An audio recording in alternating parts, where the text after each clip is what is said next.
Olá a todos, que a paz de Cristo esteja sobre a vida de todos vocês. Bem-vindos ao ADEC TV, um canal da Assembleia de Deus Caratinga, um programa da Assembleia de Deus Caratinga.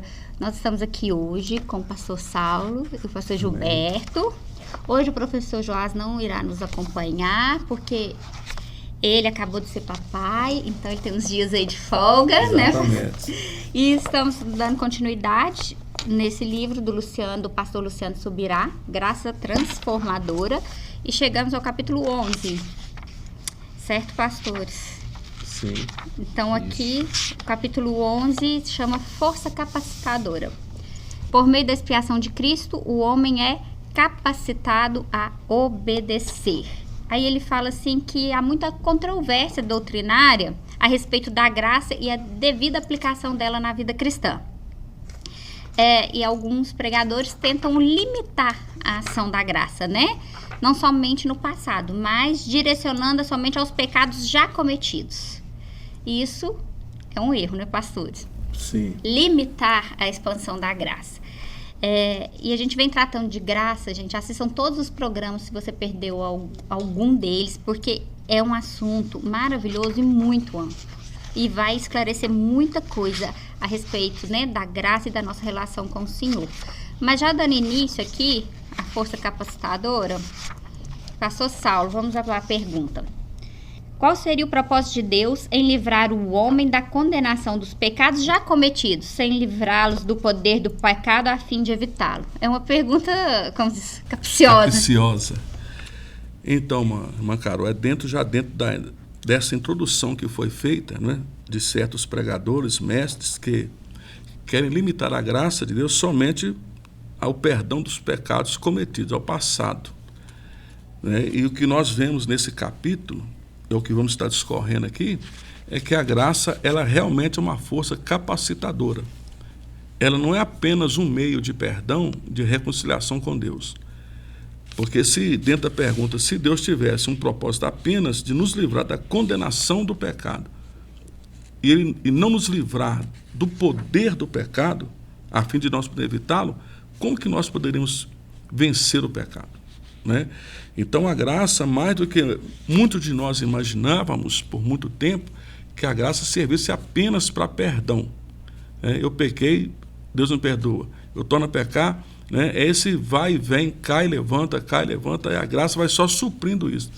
Mas o que nós vamos aprender aqui neste momento, nesse capítulo, é que a própria graça é uma força capacitadora para nós vivermos em obediência a Deus e também vivemos em santidade diante de Deus. A graça não é meramente um remédio para o passado, ela é uma vitamina espiritual para o futuro, para o presente, para nós vivermos uma vida real de obediência e santidade diante do nosso Deus. Para a gente conseguir viver também, né, pastor? Sim, porque ela nos capacita, né, nos livrando do poder do pecado. Pastor Gilberto.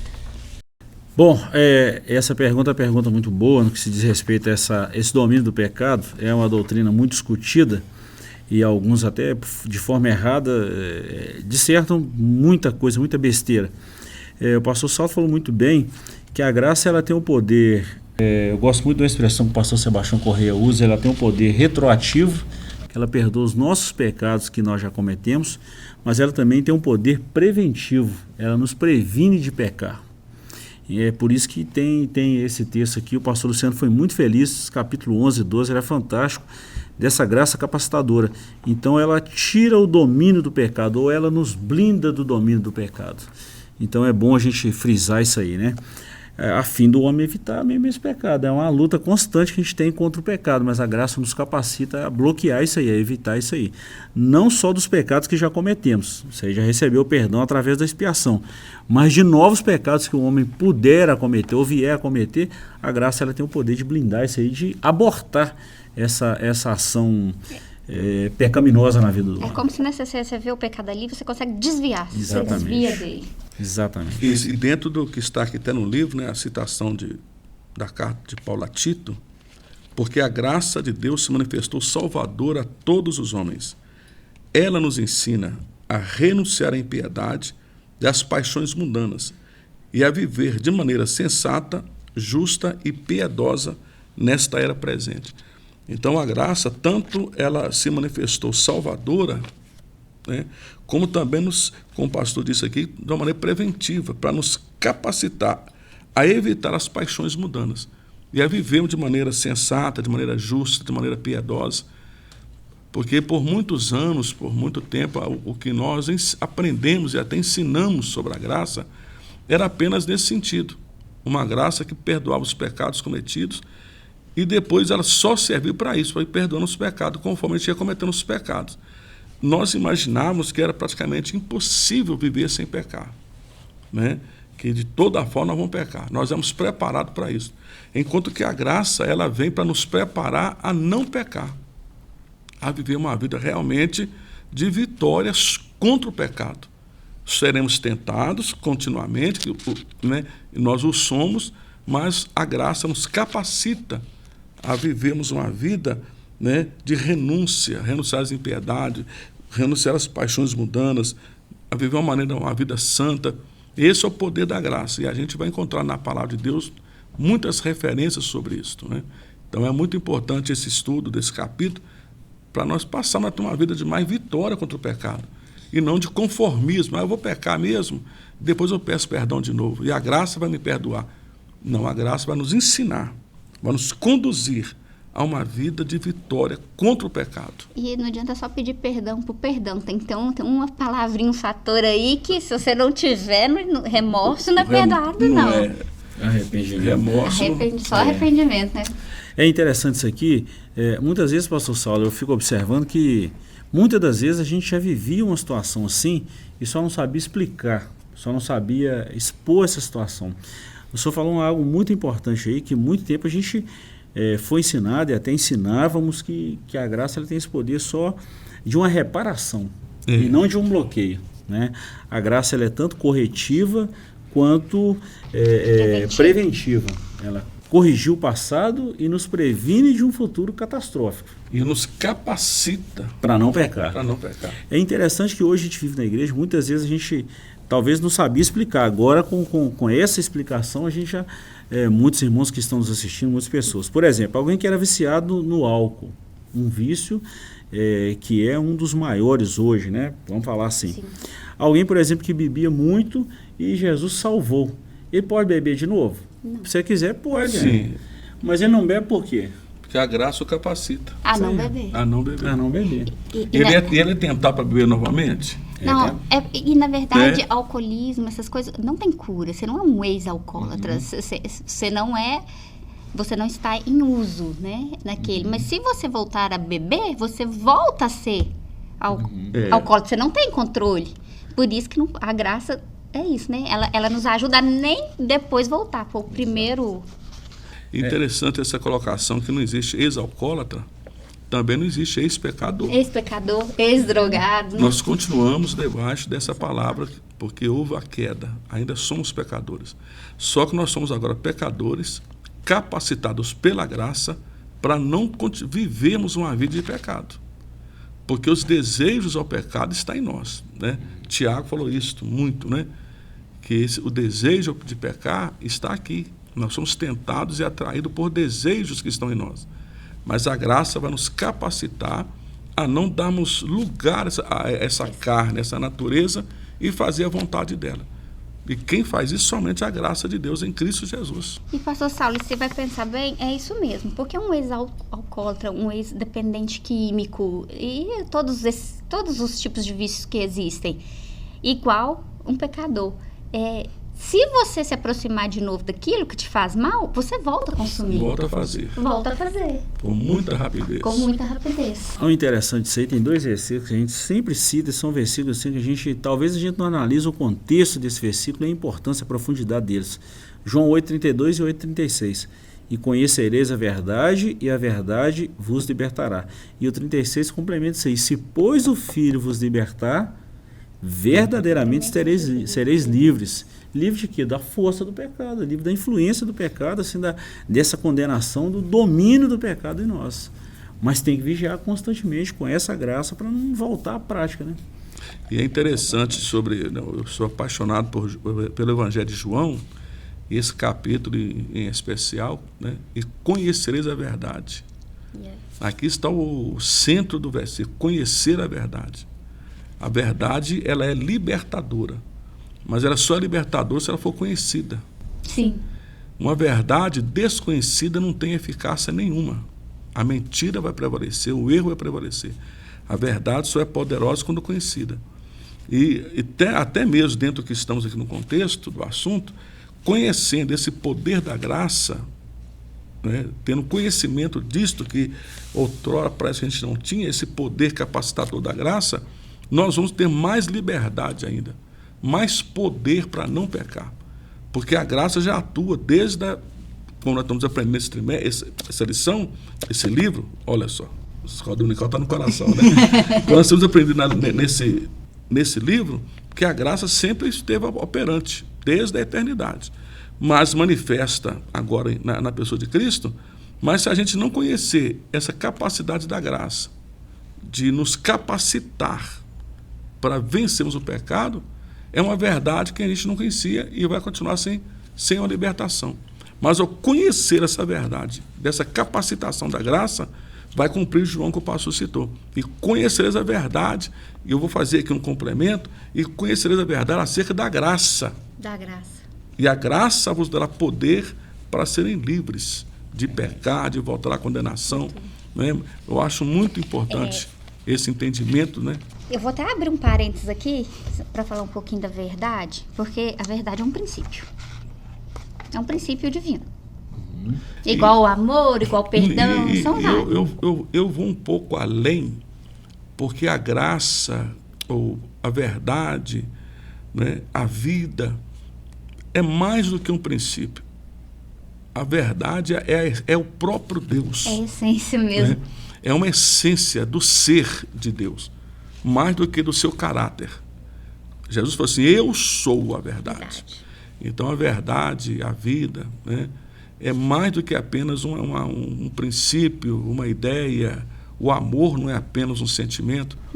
Para mim não chega nem mais a ser sentimento, amor. Né? Não, é a essência de Deus.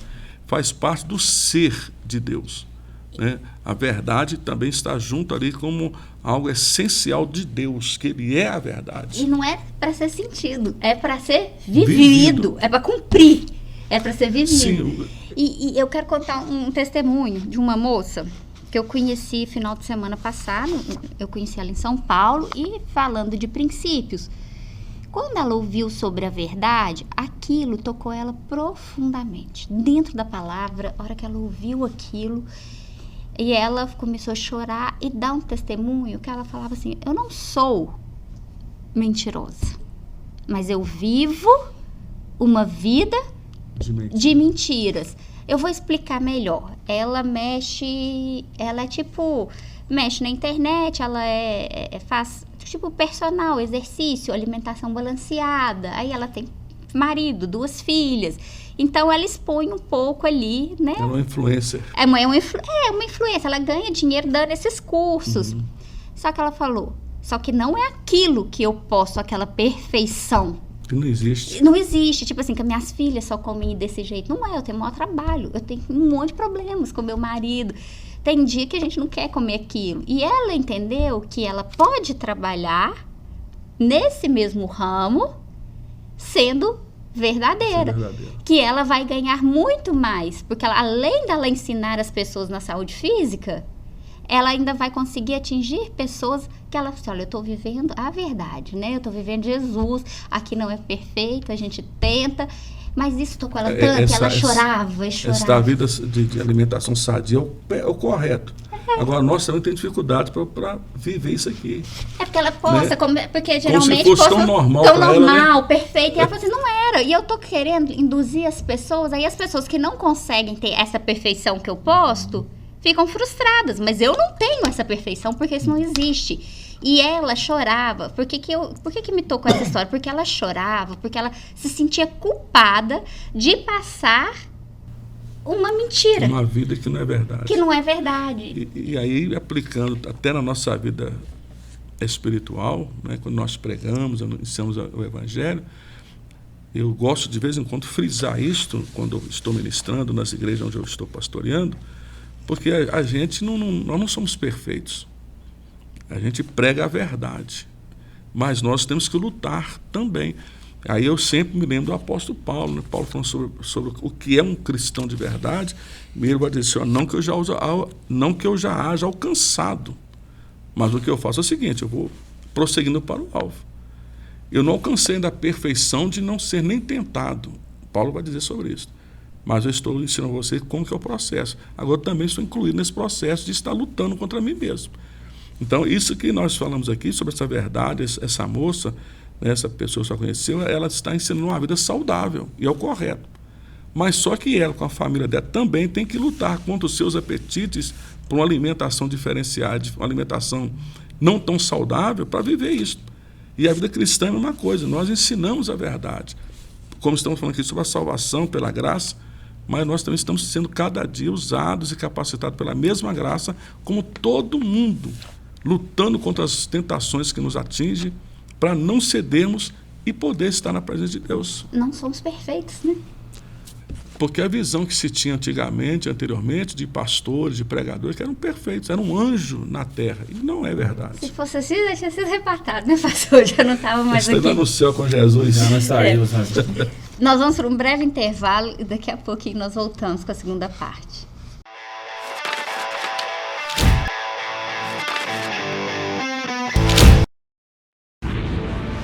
Seja bem-vindo ao novo site da Assembleia de Deus Caratinga.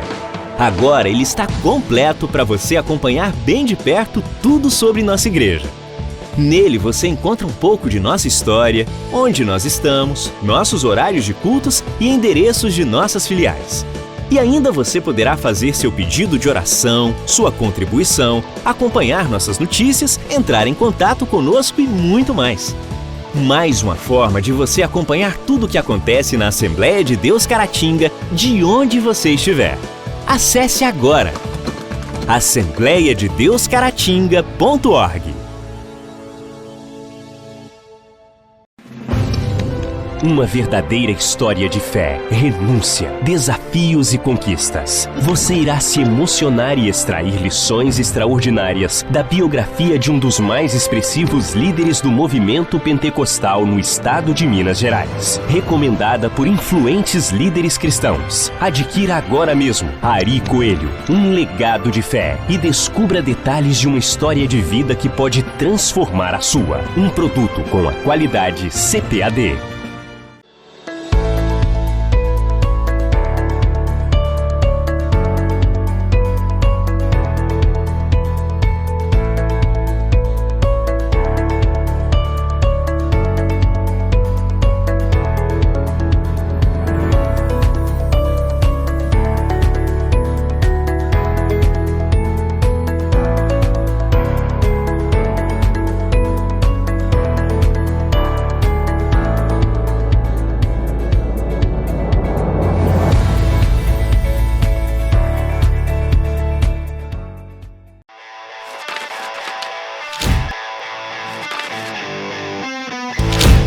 Voltamos, né? Nós estamos aqui na segunda parte, continuando o capítulo 11, Força Capacitadora, do livro Graça Transformadora. A segunda pergunta: o que significa a afirmação bíblica? O pecado não terá domínio sobre vocês. Está em Romanos 6, versículo 14. Estou até abrindo aqui a citação, né? E justamente focando na graça, né, pastor Gilberto? Verdade. O senhor quer ler, pastor? Eu acho que vai ser legal aí a gente... Está escrito assim: porque o pecado não terá domínio sobre vós, pois não estáis debaixo da lei, mas debaixo da graça. Agora, o pastor Gilberto me permita tornar a ler uma outra versão, que diz assim: nunca mais o pecado precisa voltar a ser-lhe senhor, pois agora vocês não estão mais amarrados à lei com o que o pecado escraviza, mas livres sob a compaixão e misericórdia de Deus. Sabe o que eu estava pensando agora há pouco, pastor? No bloco anterior, o senhor estava falando sobre a questão da verdade, o que é a verdade. Carol dá um exemplo muito legal aí dessa pessoa. Eu li uma matéria agora, vou ser bem breve nisso aqui. Mark Zuckerberg dando uma palestra nos Estados Unidos, ele falou que nos Estados Unidos o Instagram é a 7ª rede social, está entre a 5ª e a 7ª rede social usada. Não é igual aqui no Brasil, que hoje o Instagram no Brasil ocupa o número 1 no ranking das mídias. Né? Geralmente os norte-americanos têm uma concepção diferente do Instagram, exatamente porque eles olham para o Brasil e vê que o que nós muitas vezes postamos não é a verdade. Eles têm essa concepção de nós brasileiros. E quando a gente vai esmiuçar, vai ver, a Carol deu esse exemplo, e realmente não é. A mídia social não é tudo aquilo que a gente vive, não é tudo aquilo que se é postado. Não é a nossa realidade. A realidade é outra. A realidade é outra. E aí, se eu estava falando isso aí, eu pensei em duas coisas, respondendo essa pergunta aqui, né? O pecado não terá domínio sobre nós. E eu estava pensando, pastor, exatamente por que o pecado não tem domínio sobre nós. Porque, vamos voltar lá no Éden. Adão, quando foi criado, ele tinha uma natureza perfeita. Deus criou ele de forma perfeita. Sim. Aí o pecado entrou, corrompeu a natureza do homem. Então, quando Cristo vem, morre na cruz do Calvário, sacrifício perfeito, e resgata esse homem, a natureza desse velho homem é mudada. Por isso que Paulo falou, portanto, agora as coisas velhas se passaram. Eis que tudo se fez novo. Tudo aqui, e o que Paulo está falando aqui, o que foi passado, é essa natureza pecaminosa. Sim. E eu me lembrei de uma ilustração muito bela que eu vi uma vez num livro, o autor falando sobre essa natureza pecaminosa ou não. Ele falou o seguinte, alguém que tem a natureza transformada por Cristo através da graça. Pega um porco, por exemplo. O porco tem a natureza de porco, ele é porco. Pode levar um porco, sujeira, gosta de lama, comer coisa estragada. Pega um porco, leva para dentro de casa, dá banho, passa perfume importado, corta toda a nojeira do porco e deixa o porco um ano dentro de casa. Aí depois, a hora que solta aquele porco, o dia que der a primeira chuva, o que ele vai fazer? Solta, você tem liberdade para ir embora. Ele vai sair e vai rolar numa lama. Vai procurar lama. Porque a natureza dele é aquela natureza ruim, aquela natureza que não foi transformada. Assim é um homem que não conhece a Cristo. Por mais que ele tenta fazer isso sozinho, não vai conseguir. O AA não vai conseguir, outras instituições, outras entidades não conseguem. Ele pode ficar livre daqui um tempo, mas o pecado ainda tem domínio sobre ele. Agora, quando alguém aceita essa verdade, que o senhor acabou de falar no bloco anterior, e a Carol também, e essa verdade transforma o homem, verdadeiramente ele fica livre. Aí a natureza dele é mudada, é transformada, ele passa por aqueles processos ali da santificação, da regeneração, da justificação, primeiro da salvação, e ele tem a natureza mudada, por isso que o pecado não tem domínio. E aí, dentro do assunto aqui dessa graça, ela vai capacitar, porque a graça ela traz uma ajuda adicional à nossa natureza, que se chama Espírito Santo. Verdade. Né? Muito. A graça, ela traz esta ajuda adicional que o homem natural não possui. Para vencer o pecado. O que seria de nós sem o Espírito Santo? Sim. Né? Então é isto que a graça produz. Ela produz o perdão do pecado pela obra redentora do Calvário, como o pastor Gilberto está dizendo. E ao mesmo tempo a graça vai nos capacitar. Dentro do que Paulo disse aqui aos Romanos, nós estamos debaixo desta graça para viver uma vida sem pecados. Porque a graça ela traz o Espírito Santo sobre nós. E o Espírito Santo nos capacita, ele age em nós, para nós podermos viver uma vida sem escravidão ao pecado. E agora servimos ao Senhor. Nós somos servos agora do Senhor. E nós não temos outro dono a não ser o Senhor. E o pecado, como nós vimos, até o Luciano fala sobre isso, ele não pode ser mais uma caminhada normal no cristão. Tem que ser acidente de percurso. E ainda assim é evitável. Que a gente ainda pode evitar ele pelo poder capacitador da graça, pela presença do Espírito Santo em nós. Antes da graça, Jorge, é evitável, né? Então é possível, né? Lá, né? Eu tô falando já assim. É possível. Então agora é mais possível ainda. Mas é o que nós aprendemos aqui, a graça sempre esteve em atuação. Sempre esteve. Mesmo lá em Jó. Não, né? Mas assim, não como hoje. Hoje é muito mais. Hoje essa força operante da graça, ela é muito mais ampla do que na época de Davi, de Jó, de Abraão. Ela está sem medida, né, pastor? Está sem abundante, com a Então, cachoeira. eu acho que Jó é uma bela ilustração de vários aspectos que o Senhor quer mostrar pra gente. Olha, Jó lá, que não tinha abundância de graça, ele já desviava do mal. Por que vocês aqui, com a graça aqui operando em abundância, vocês não conseguem? Aí a Bíblia vai dizer que eu derramarei o meu Espírito, derramou com abundância, sem limite. E esse Espírito Santo, ele veio justamente para isso, para nós conseguir viver uma vida sem pecado, uma vida que realmente agrade a Deus e glorifique o Senhor. Esses dias eu estava estudando até para a escola bíblica, desse derramar do Espírito Santo. Aí um pastor falou assim, o problema é que nós somos vasos de barro. Aí o derramar é assim, tá lá, em abundância, como se fosse chuva e abundância. Mas como que você tá? Você tá um vaso que está embocado? Ou você tá um vaso rachado? Ou você tá um vaso com tampa? O líquido cai, mas escorre. Um vaso emborcado, o líquido não está nem entrando. Ou você pôs uma tampa. Alguma coisa está te impedindo de entrar. Então, tem que ver também. O que está impedindo? Por que eu não consigo? Tem também aí a disposição do vaso, né? De se dispor a ser cheio. A fonte está jorrando. O vaso tem que se pôr debaixo da fonte. Verdade. Com disposição. Sem rachadura, sem estar embocado, sem tampa, sem meia tampa, né, pastor? Tem que pôr se expor, né? Se dispor a ser cheio e desejar não estar com problema de perda, né, do líquido, mas de receber a graça que o Espírito Santo quer operar em nossas vidas. Tem resistência, pastor? Tem. A Carol falou de Jó, eu me lembrei aqui, bom da gente ir conversando, a gente vai lembrando de tanta coisa.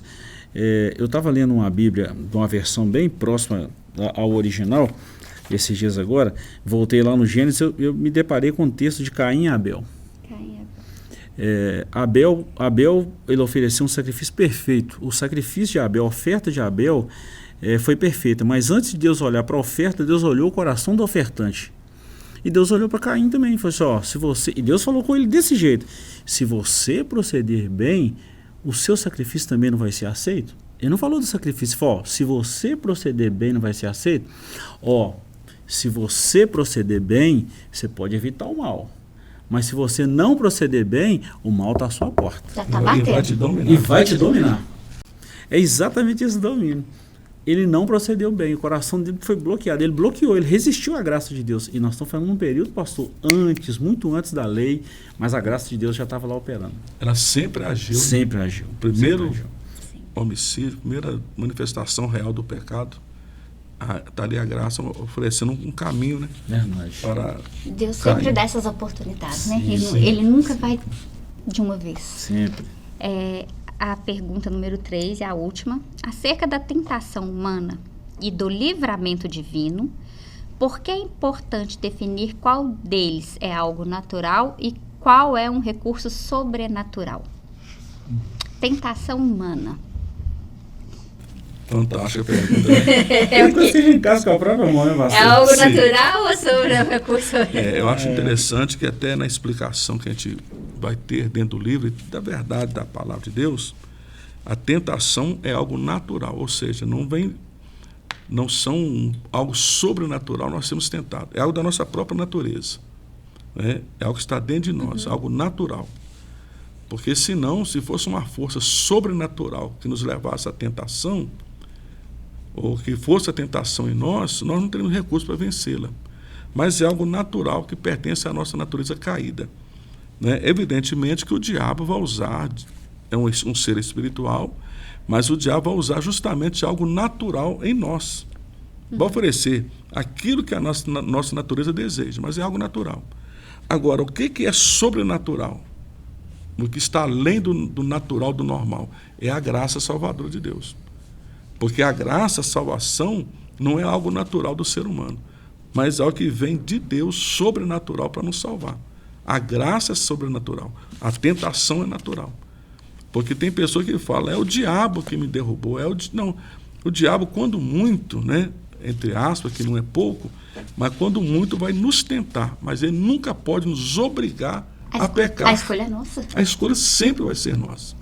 Porque se fosse do diabo, não precisava É como se a gente não precisava ser salvo, se a escolha fosse dele, as consequências seriam dele. E também nós estávamos fazendo obrigados. E também nós não teríamos condição de vencer o pecado. Se a decisão fosse do diabo e eu pecasse, não tivesse como resistir, eu estava perdido. Né? Mas eu tenho a opção de resistir a ele. Né? Está claramente revelado na palavra de Deus. Resista, né? Eu tenho, mas só que para resistir ao diabo, antes eu preciso me aproximar de Deus. Sim. Me achegar a Deus. Porque quando me achego a Deus, eu passo a ter força para resistir ao próprio diabo. E aí ele vai, né, afastar. É porque você já reparou, a carne é onde o diabo atua. Na nossa tentação carnal ele entra. Porque para a gente alimentar a nossa carne, a gente não precisa fazer nada, não. O mundo alimenta. A consciência dos olhos, você vê, né, pastor? Mas o espírito nós temos que alimentar. E qual que vai vencer essa luta? Eu não sei se foi no programa anterior mesmo que eu falei sobre isso, ou em outra situação que eu não venho à mente agora, mas o diabo não foi aqui, não. A verdade é que a tentação, o desejo está em nós. O diabo vai preparar o banquete.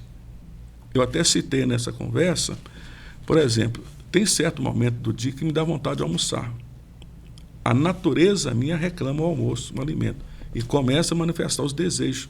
Eu vou a um restaurante. Lá no restaurante tem diversos alimentos para cada gosto, e tem várias pessoas. Lá eu vou me servir daquilo que me satisfaz e que eu gosto. Às vezes eu vou comer um alimento que a senhora não gosta, o pastor Gilberto.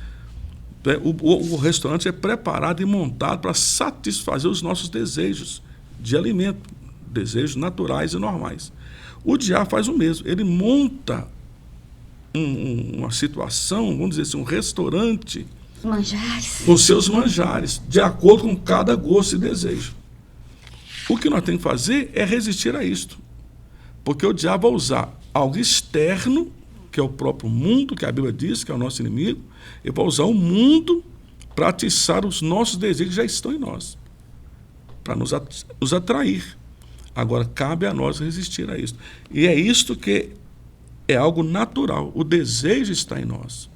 Paulo falou sobre isso no capítulo 6 de Romano. Romano também é a paixão do pastor Gilberto como minha, né?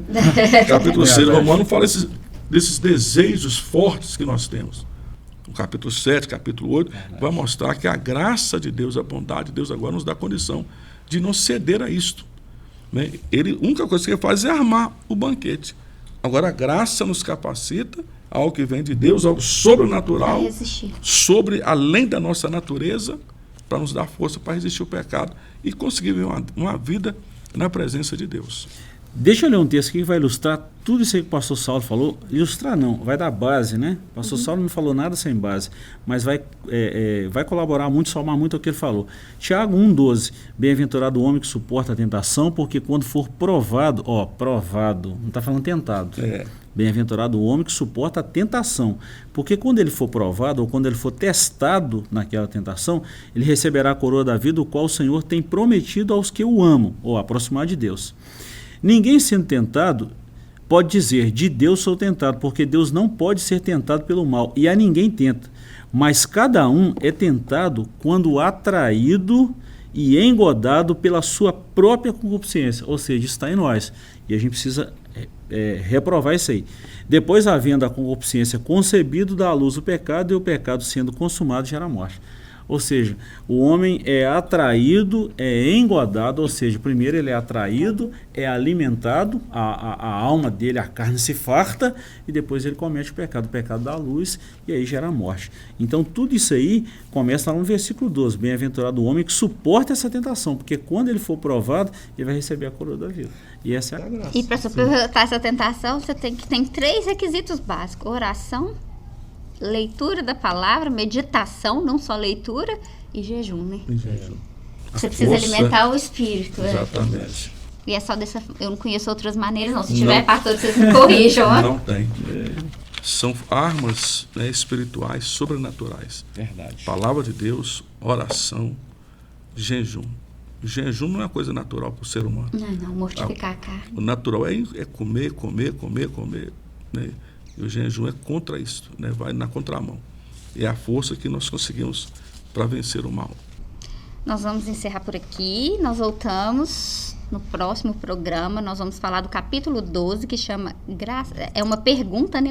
O capítulo Graça Irresistível. Irresistível Graça. É um assunto fantástico. Fantástico, também, né? Muito bom. Pastor Gilberto, obrigada. Pastor Saulo, obrigada. Vocês que estão em casa, Deus abençoe. O pastor Saulo vai encerrar para nós.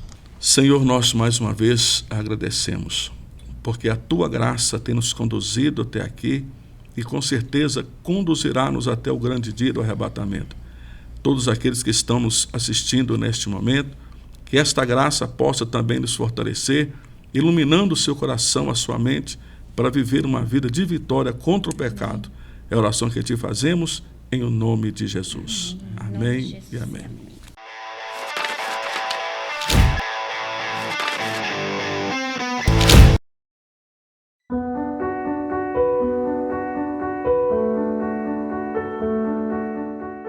Em Salmos de número 121, nós encontramos aqui um dos cânticos dos degraus que os israelitas cantavam. E é interessante porque são vários, são 15, e eles cantavam ao Senhor em várias situações. E essa aqui é interessante porque o salmista, ele escreve esse cântico, e Salmos de número 121, diz assim o texto da palavra de Deus: eleva os meus olhos para os montes, de onde me virá o socorro? O meu socorro vem do Senhor que fez os céus e a terra. Não deixará vacilar o teu pé, aquele que te guarda não tosquenejará. Eis que não tosquenejará, nem dormirá o guarda de Israel. O Senhor é quem te guarda, o Senhor é a tua sombra e a tua direita. O sol não te molestará de dia, nem a lua de noite. O Senhor te guardará de todo mal. Ele guardará a tua alma. O Senhor guardará a tua entrada e a tua saída, desde agora e para sempre. Olha que interessante.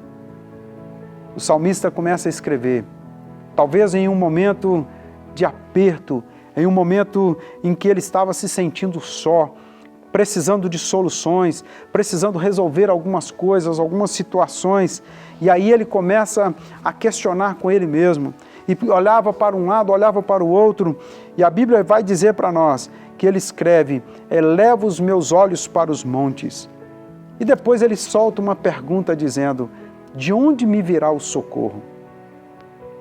Talvez o desespero bate no nosso coração e nós procuramos soluções com uma pessoa, com outra. Às vezes procuramos amigos, às vezes nós procuramos familiares, pai, mãe, para tentar resolver alguma situação. Não é? E às vezes nós não encontramos. E aí o salmista, ele mesmo começa a se questionar e dizendo: eleva os meus olhos para os montes, de onde me virá o socorro? Mas é interessante que ele mesmo escreve: o meu socorro vem do Senhor, que fez os céus e a terra. Não tem outro lugar de onde possa vir o socorro para as nossas vidas. Não tem. Às vezes nós estamos passando por tantas coisas que vêm nos atribular. Quando nós olhamos para um lado e para o outro e não achamos solução, a única solução que existe, somente em Jesus Cristo, o Senhor dos Exércitos. E Ele vai dizer: o meu socorro vem do Senhor, que fez os céus e a terra. E Ele começa a colocar algumas coisas que o Senhor dos Exércitos faz com aquele que procura o Senhor, que busca o socorro em Deus. E Ele diz assim: olha, Ele não deixará vacilar o meu pé, aquele que me guarda não tosquenejará, ou seja, não cochila, não dorme, ele não tosqueneja, ele sempre está atento para nos ajudar. E ele vai colocar aqui: o Senhor é quem te guarda, o Senhor é a tua sombra, é a tua direita, é Ele que te dá o descanso, é Ele que te sustenta com a tua destra, é Ele que te sustenta com o seu braço forte. E ele vai dizer: o sol não te molestará de dia, nem a lua de noite. O Senhor te guardará de todo mal, Ele guardará a tua alma.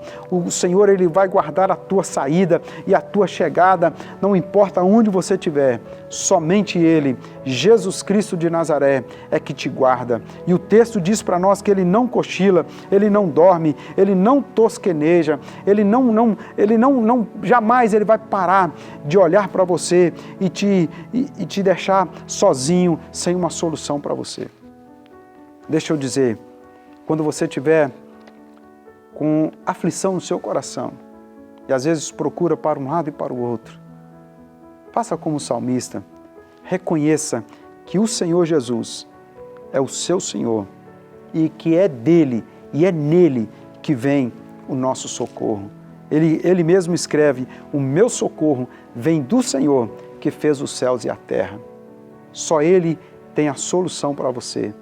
Só Ele pode trazer a paz que você procura. Só Ele pode te guardar. Só Ele pode te dar a sombra para você descansar. Só Ele pode te dar o braço forte para te erguer e te manter de pé.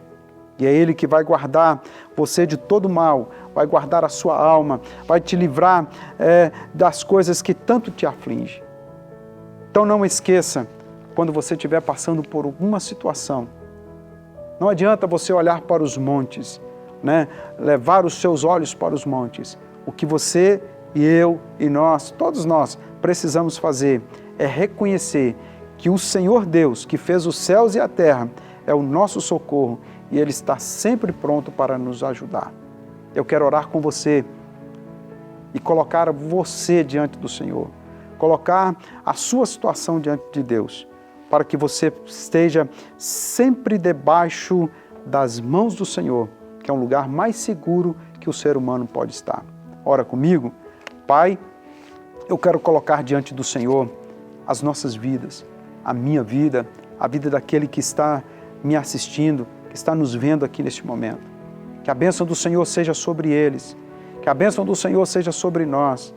Ó Deus, e quando o desespero, a angústia, aquilo que traz, ou o sofrimento que nós enfrentamos, que nós venhamos depositar a nossa confiança no Senhor.